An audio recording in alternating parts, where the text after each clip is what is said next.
Hello everybody.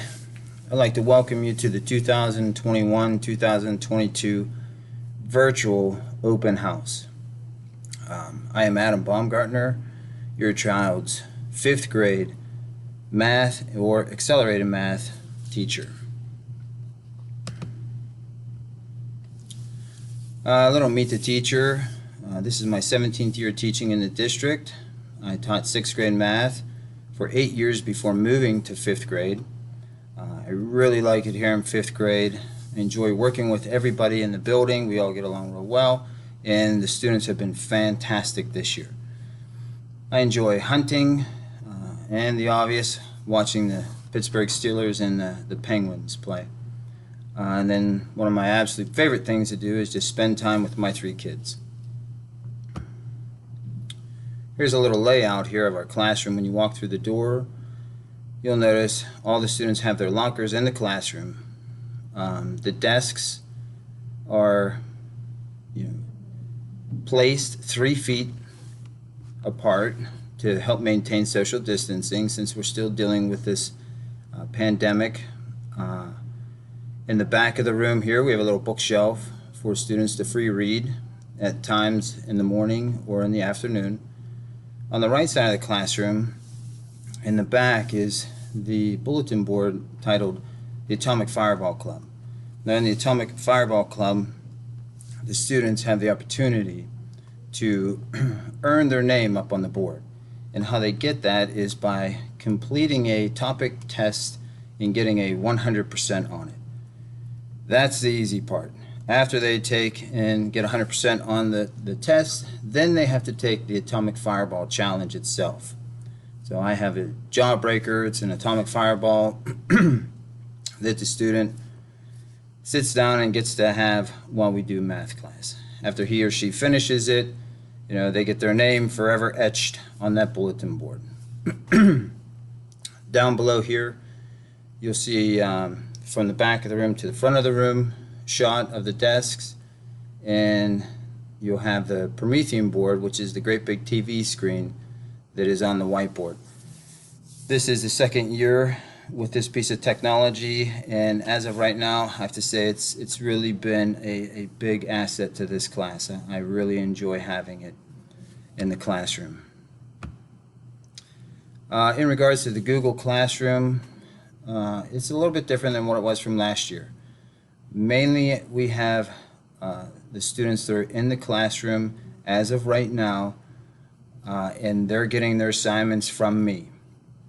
If your child would happen to be on quarantine, I'd ask that they check the stream page for assignments that might be posted on there. At times I will post videos. There could be Google Forms, Google Slides, or enrichment opportunities that will be on the Google Classroom.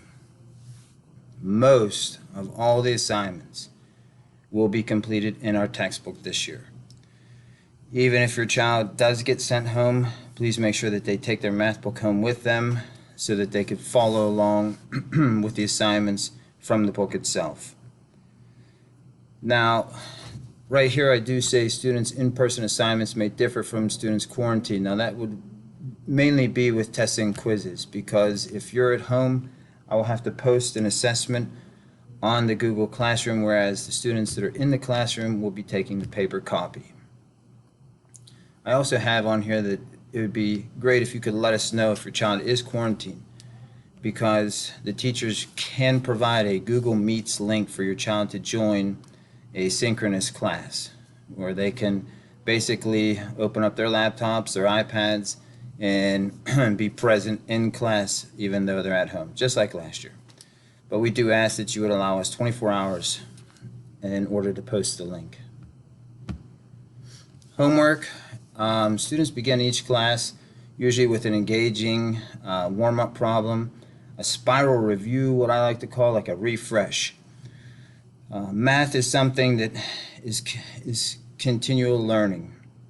And even though we've already talked about it weeks ago, you still need to practice it and use it in your everyday life. So I like to keep things fresh with the kids. They will normally have their homework out on their desk while they're doing the review, or I'm sorry, the warm-up, and I'll walk around and just meet with some of the students one-on-one, ask them how their homework went, if they have any questions, if they don't understand something, so we can kind of get two things done at the same time. Participation in the classroom is huge. I like to tell the kids that math is like riding a bike. We all make mistakes. We all have fallen off of a bike. It's about just getting back up on the bike and trying again.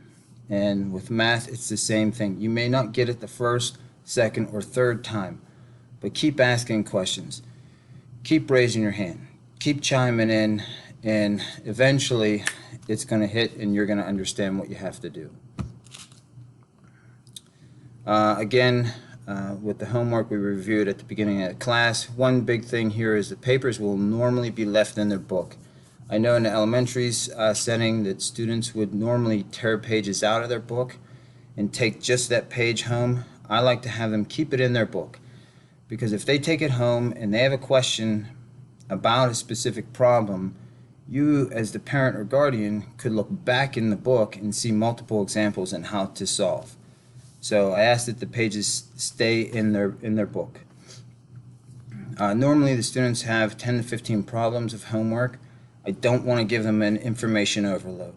I feel as though if they can answer between 10 and 15 problems for me and give it 110% effort, that's perfectly fine with me. Students, when they have like 25, 30 plus homework problems, that's when frustration sets in. They look at just finishing it and being done rather than doing it to the best of my ability. And obviously we have homework is used to build students' understanding of the lesson. There may be homework problems that they take home and they say, hey, I just couldn't answer number 7. I don't get it. I'd rather them leave it blank than to just write something down to make it look like they did it.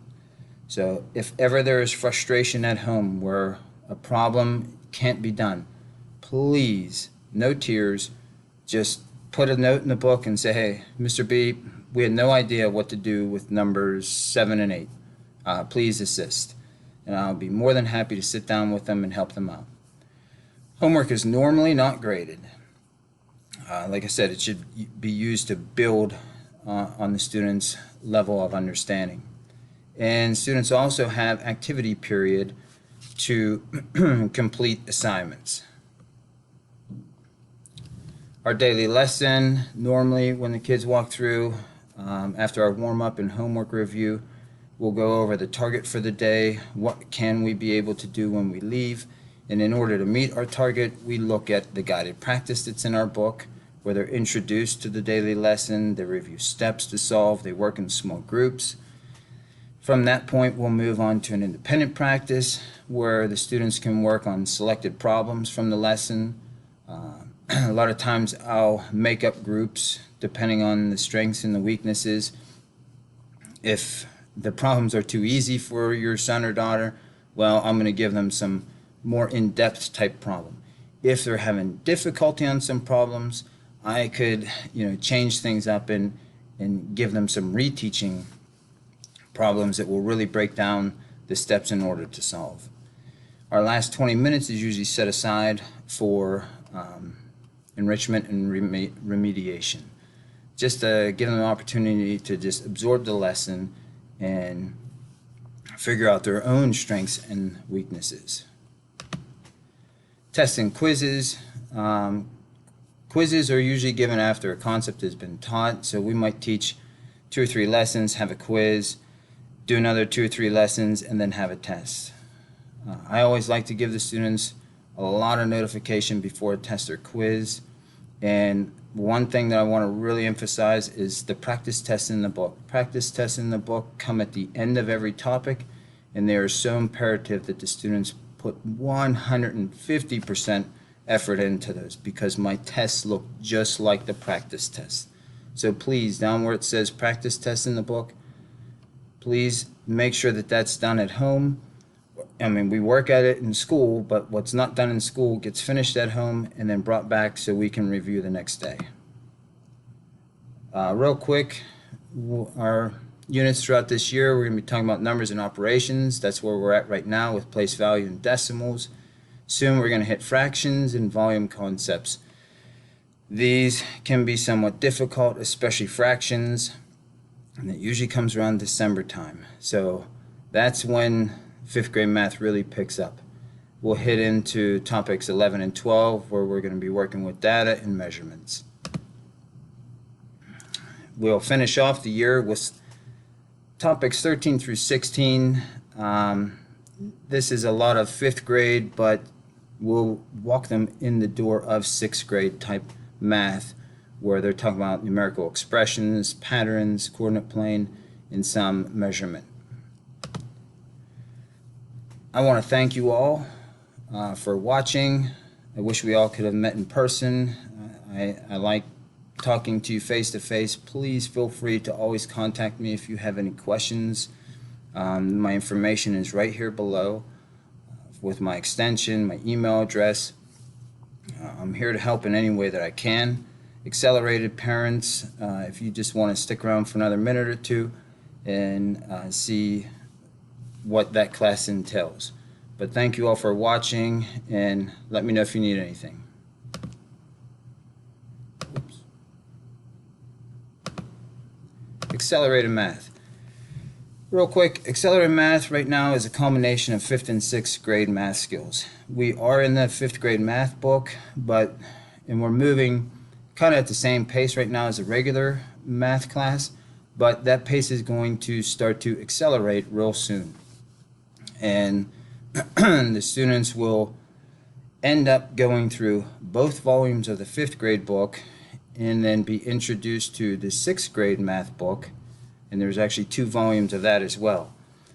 And I did say that the accelerated math is like a blend of 5th and 6th grade math concepts, and I'll talk to you about that on the next slide. One thing I want to make sure that you do know, this is the most important thing, is that the students in accelerated math have to earn a 90% or higher final average to take pre-algebra in 6th grade. So their final overall grade percentage must be a 90% or higher. Otherwise, they would just end up taking 6th grade math. Now, as you can see, the curriculum for the 6th grade math, for the accelerated math is very similar to the 5th grade math. But down below here, like in Unit 3, I'm going to blend some fractions, some 5th grade fractions with some 6th grade fractions. So we're going to be in and out of both books. The same thing even with what we're at now with whole numbers and decimals. I've given the students some enrichment opportunities that are 6th grade enrichment. Unit 4, we're going to be talking about measurement and data. And that's again a blend of 5th and 6th. Once we get through the geometry, and this will be, I would probably say around January or February-ish, we're going to be hitting Unit 7, and we're going to be heading into the 6th grade math book. We will finish out the year doing 6th grade math. So there is an awful lot of work that needs to be done. The expectations for the accelerated math crew is pretty high. But then again, I know they're 10 and 11-year-old boys and girls, and I'm here to help. I apologize if I'm running too fast through all this, but I only have 15 minutes before I will get shut down here, and that leaves me with 1 minute left. So all I can say is please make sure that if your child in accelerated math needs a little bit of help, have them stop and see me. They're in my homeroom. I'll work with them in homeroom. I'll work with them in activity period. Whatever answers that I can do to help them out, I'm willing to do so. All I can say is from the few weeks that I've been here, every one of these kids are here to learn. They want to learn, and they're doing an excellent job. And I foresee them having a fantastic 5th grade year. I thank you all for watching. Please remember, email, call, I'm here to help. Have a good night. Bye.